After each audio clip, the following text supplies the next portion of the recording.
Stars are a bit like human beings. They can be warm or cold, they come in all kinds of shapes and sizes, and, let's face it, they can be dim or bright. And recent discoveries suggest that the number of stars in our galaxy alone, the Milky Way, may exceed 200 billion. Just what are these citizens of the night sky?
Days are numbers, count the stars.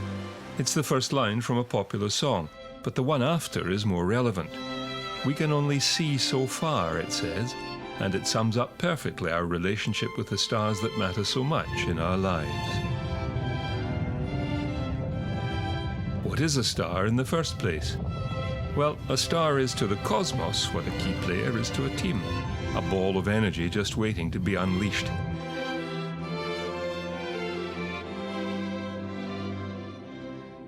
Stars are essentially bodies of hot gas arising within a nebula, which itself is simply a cloud of dust and gas within a galaxy. Most famous perhaps is the Eagle Nebula, with its stunning pillars of creation. Each nebula is like a cosmic kindergarten, from which bright young things are just bursting to escape. We call them stars. Suggestions are that 7 new stars form each year within our Milky Way alone.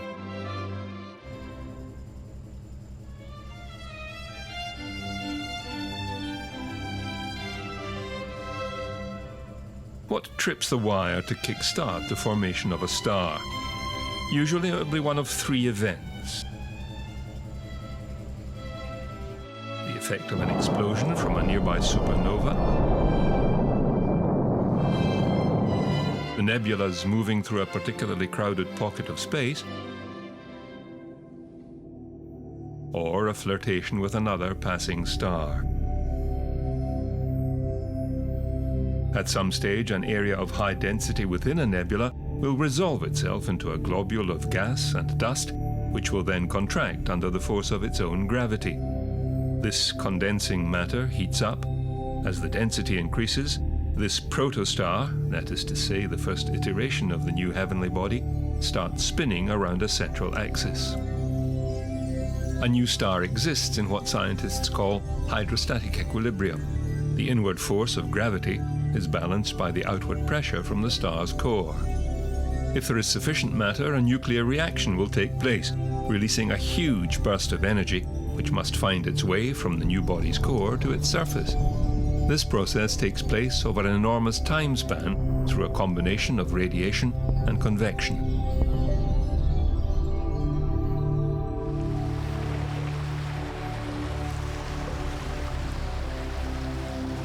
Next time you go to the beach, imagine trying to count every grain of sand, not just the ones you see, but all the others below. Then turn that idea on its head and imagine trying to count the stars, all those we see and those we don't. ESA's Gaia telescope is making that seemingly impossible task more like a reality. Its full map of the night sky is due for completion this year, but already preliminary data covering 2 million stars has been released, and the scientific world is very excited. We want to measure a huge number of stars, where they are and how they are moving. So we can answer 2 questions at the same time. What is the structure of our galaxy, but also how it is evolving, or we can also look back in time. How did the stars move to come into the place where they are now? The mission's technical measurement principle is there are two fields of view, two cameras basically looking at the sky at a very constant and fixed angle, and it rotates along the sky, so it traces a path along the stars. It then uses these measurements to determine the position of stars relative to each other, and then you can get to extreme accuracies also for the absolute position of these objects. The data comes down to the ESA antennas on the S-track network in Argentina, in Spain and in Australia. From there it goes to Darmstadt, who control the spacecraft, and then it goes to our central data processing hub near Madrid in Spain, which is an ESA center. And from there it goes to the data processing consortium, which then slices it up in different parts and processes this into science products. Our first release will contain positions of 1 billion stars. So that will allow us to look, what does the night sky really look like when you would look at in random direction with a telescope which can see very faint stars. And a subset of 2 million stars, we will have the distance and the motion. So that is really the basis for astronomical studies. People can really look into details of these sources and study the behavior of the stars. And in addition, we have light curves for about 3,000 stars, so how they have been varying over time to analyze better the internal structure of these stars. Eventually, it will plot the position and movement of 1 billion stars in our galaxy, the Milky Way. Astrometrists still have their work cut out, but thanks to Gaia, the job of counting the stars just got a whole lot easier.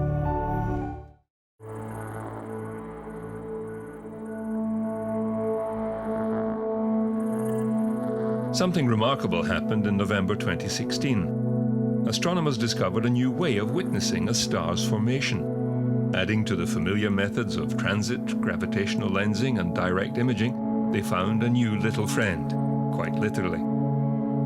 Chandra, the world's most powerful X-ray telescope, is part of the great observatory that includes Kepler and Spitzer.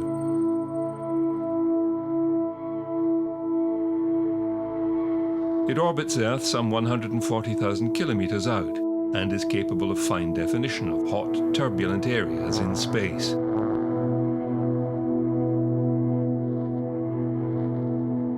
Little Friend acted as a mirror, deflecting X-rays from Cygnus X3 towards Earth to help astronomers identify stars coming into being.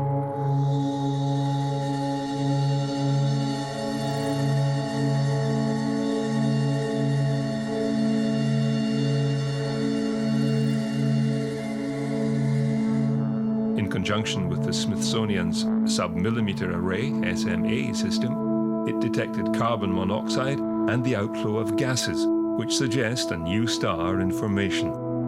This is the first time scientists have been able to use X-rays to peer into a Bok globule, one of the focal points of star formation.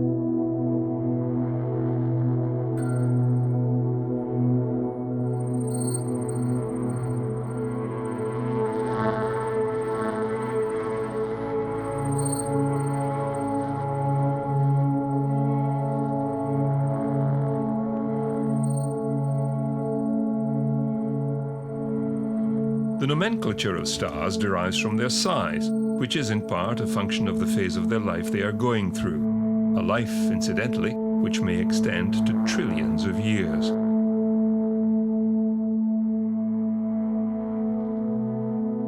The range goes from red hypergiant at one end of the scale to white dwarf at the other, smaller end.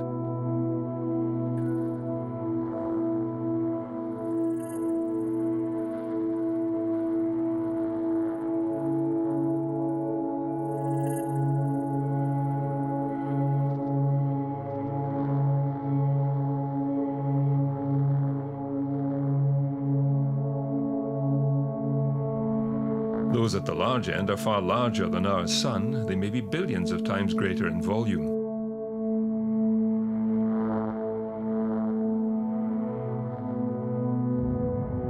Dwarf stars abound. The Sun is a yellow dwarf, for example, with a surface temperature of 5,500 Celsius, while red dwarfs like Proxima Centauri are stars on their way to becoming white dwarfs. what remains of giant stars whose light, put simply, is failing.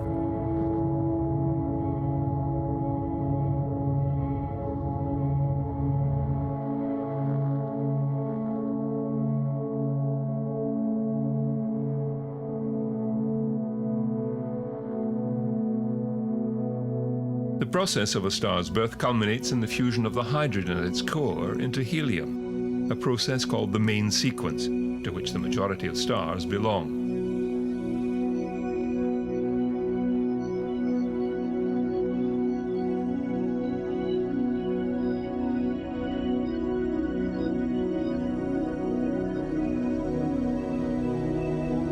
Red dwarfs are not only the most common, they are the most durable.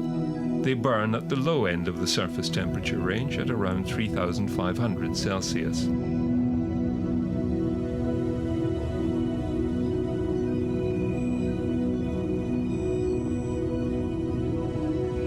In massive stars, the hydrogen to helium conversion is much faster.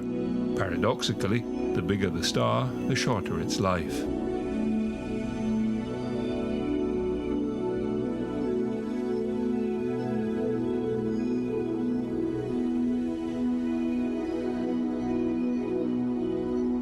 How else are stars classified? Basically by two criteria: brightness and color. Stars are catalogued by their magnitude, either apparent or absolute. Apparent magnitude, as its name suggests, refers to the luminosity of stars as seen from Earth. This may vary, of course, according to the mass of the star itself, and especially its distance from us. Absolute magnitude corrects that by establishing the star's luminosity as detected from a standard distance. Paradoxically again, the brightest carry the lowest orders of magnitude. A century ago, working independently on opposite sides of the Atlantic, Hertzsprung and Russell came up with the same basic methodology for classifying stars within a spectroscopic range according to the light generated by their wavelengths.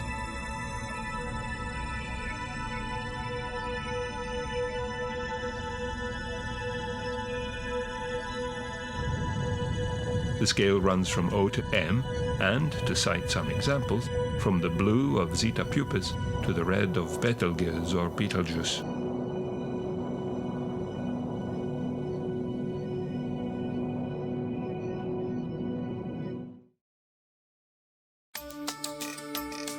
Made any holiday plans recently? If you're a stargazer, then NASA's own travel bureau may have just the thing for you. While a trip to another world may not be within your budget just yet, astronomers are making us increasingly aware of the heavenly bodies above us and planning on getting us there. When set alongside exotic places like Monaco or Morocco or wherever, the holiday destinations advertised in NASA's graphic travel bureau may not seem too enticing. But they are certainly, to use a travel agency cliché, out of this world.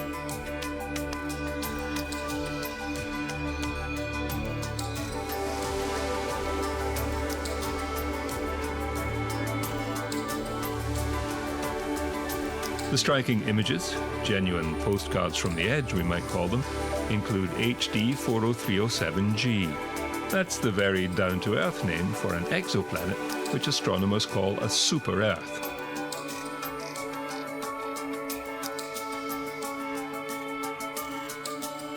One of those revealed by the Kepler Space Telescope on its so-called K2 mission when it bounced back from a mechanical failure in 2014.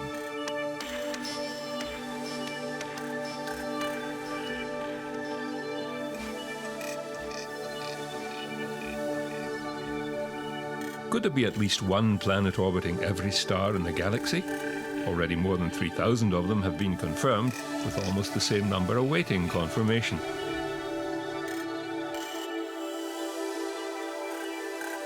The nearest to us is Proxima Centauri b, a mere 4 light-years away from Earth, in the triple star system of Alpha Centauri.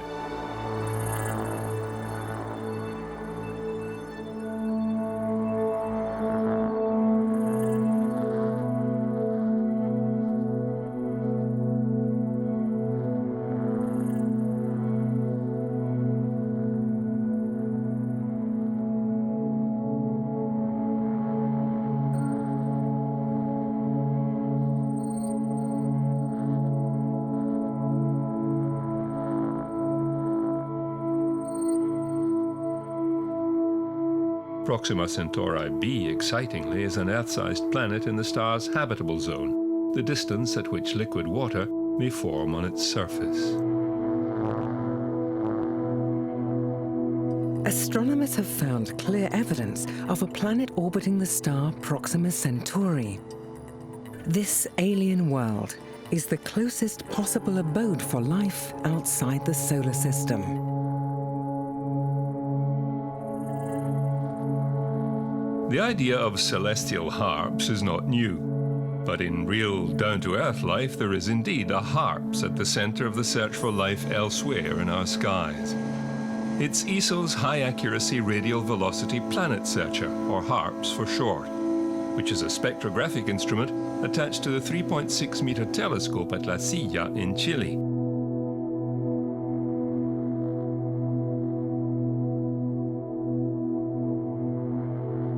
Reflecting our connected age, in 2016, ESO invited members of the public to follow live as it embarked on a determined search for proof that circling Proxima Centauri there was, as suspected, an exoplanet, the pale red dot that gave its name to the program. Not just any exoplanet, Proxima b, as it had been labelled, is the likeliest one so far discovered with a chance of playing host to life.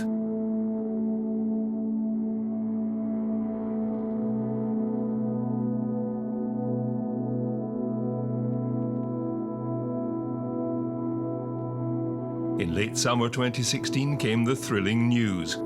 Close examination of the gravitational pull of the exoplanet and its wobble effect on its host produced what ESO calls clear evidence for a potentially habitable world, 1.3 times the size of Earth, and in an 11.2-day orbit around its star.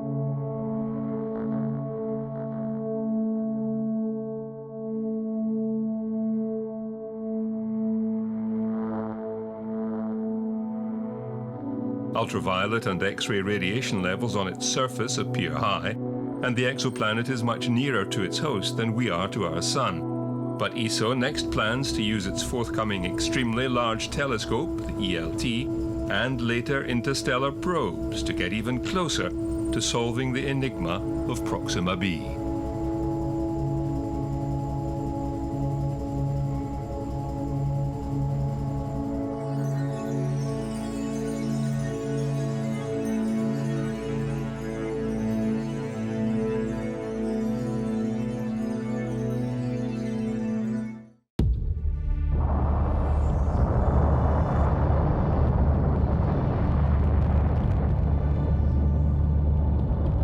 Where do stars go when they die?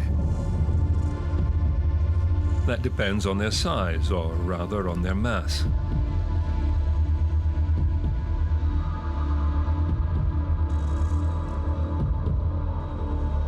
Stars of high mass will follow one of two paths. Nearing the end of their life, as the core of the star collapses, it will give rise to a supernova.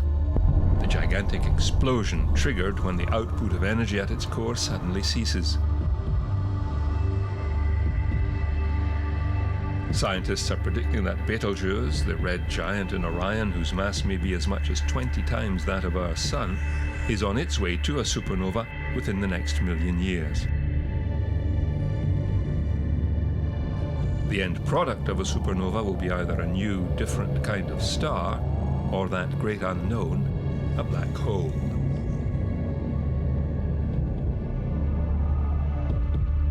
On one hand, the core may survive as a neutron star, which may measure the remarkably small diameter of 10 to 20 kilometers. Not only that, but they are of extraordinary density. A teaspoon of their substance would weigh in the millions of tons here on Earth. Neutron stars often act as the lighthouses of the sky as well. Because of their strong magnetic field and fast rotation, they emit polar radiation beams, discernible when the beam is directed towards Earth, just as the beam from a lighthouse will be visible out at sea only in fleeting cyclical movements.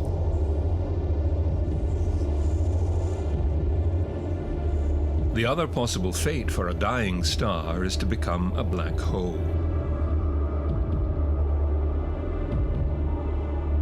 While there is a plurality of objects in our sky, Black holes bring us face to face with a singularity, the point at which matter is compressed. The singularity will be either a point of infinite density or adopt the shape of a ring. Either way, its gravitational pull is so strong that nothing, not even light, can resist or escape it. Its boundary is described as the event horizon. 90% of black holes in the universe don't have a lot of hot material orbiting around them. They don't form these accretion disks, and so we can't observe them. Tidal disruption events, where the stellar debris causes the formation of a temporary accretion disk, offers us a way to probe this population of supermassive black holes. One tool astrophysicists use to stare into the abyss is X-ray reverberation mapping. X-ray reverberation mapping has been very successful at probing the accretion flow in well-established accretion disk structures, but had never been used to look at tidal disruption events. My collaborator at the University of Maryland and I were having lunch one day, and she says, "Has anyone ever looked at tidal disruption events with X-ray reverberation mapping?" That night, I stayed late at the office and just tried it out on this data from Swift J1644, and much to my surprise, the result was amazing, and I could see that we were looking at the structure of the inner accretion flow around a normally dormant black hole for the first time. It's not like a normal accretion flow in an active galaxy that's a flat disk. This is something that is extremely puffy, very turbulent, and we are measuring flashes of X-ray emission deep within this newly formed accretion disk. Previously, astronomers had thought that the X-ray emission is coming from far out in a jet. But what we're finding with these observations is that the X-ray emission is coming from flares very close to the supermassive black hole. And we can use these observations to probe properties of the black hole itself. For instance, we found that the mass of the black hole is something on the order of 1 million times the mass of the Sun.